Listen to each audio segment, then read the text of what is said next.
Hi everyone, this is Dave from Geekanoids, and this is my continued coverage of the Tega V2 Tablet from Tega. Now, if you haven't seen my previous coverage on this device, please do look at my main channel page.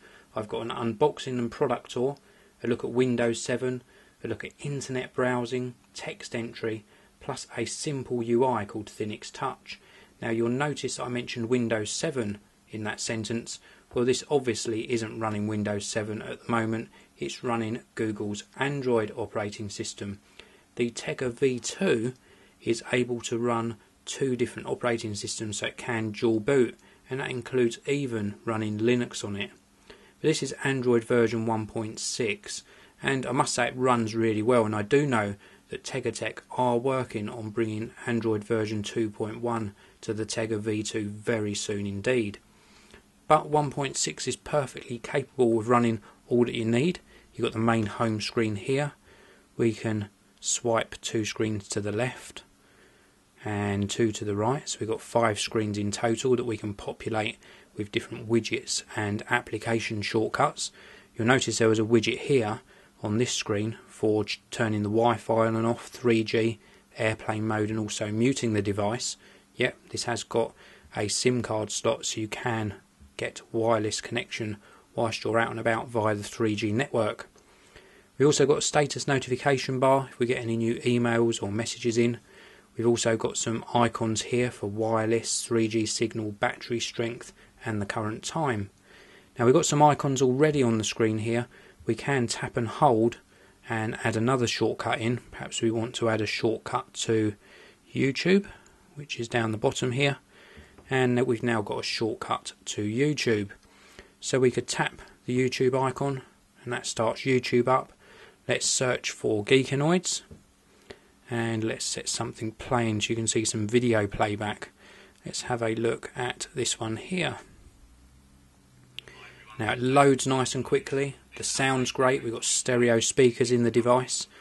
We can pause, we can play, we can use this bar down the bottom here to scrub along to a different position. So very easy to use.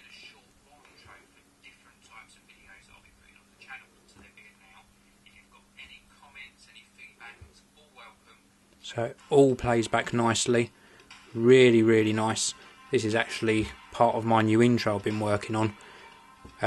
Really pleased at how this actually plays back video. The sound's good, the colours are good, so nice experience.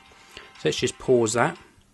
Let's go back out to the home screen. Now something that is strange is I would have thought this was the back button, but actually this brings up the sort of menu options for the application you're in, and the actual back button is the one with the little home on it, so we can go right back out to the home screen. Now what else have we got? We've also got internet browsing, so we can go into the browser. Let's search in here again for Tega V2 and do a search, and then we can go on to perhaps the Tega V2 website. Very nice browsing experience. We can scroll up and down the page, nice smooth scrolling. We can also pinch to zoom, so we can zoom in and out if we need a closer look at that text.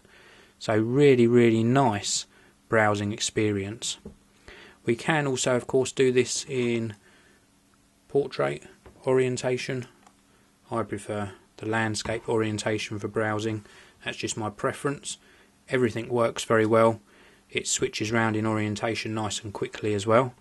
Let's go all the way back out to that home screen again, and I'll just show you one last thing. If I tap on here, we get the familiar Android menu, and this is all of the content that's pre-installed on the Tega V2.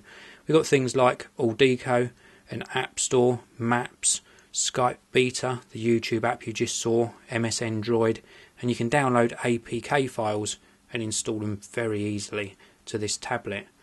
So overall, a nice Android experience on the Tega V2.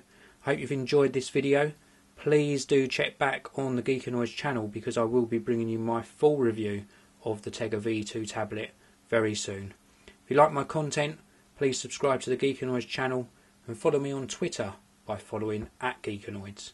Until next time, I'll see you in the next video. This video review is sponsored by EasyDraw, making drawing fun on Mac OS X.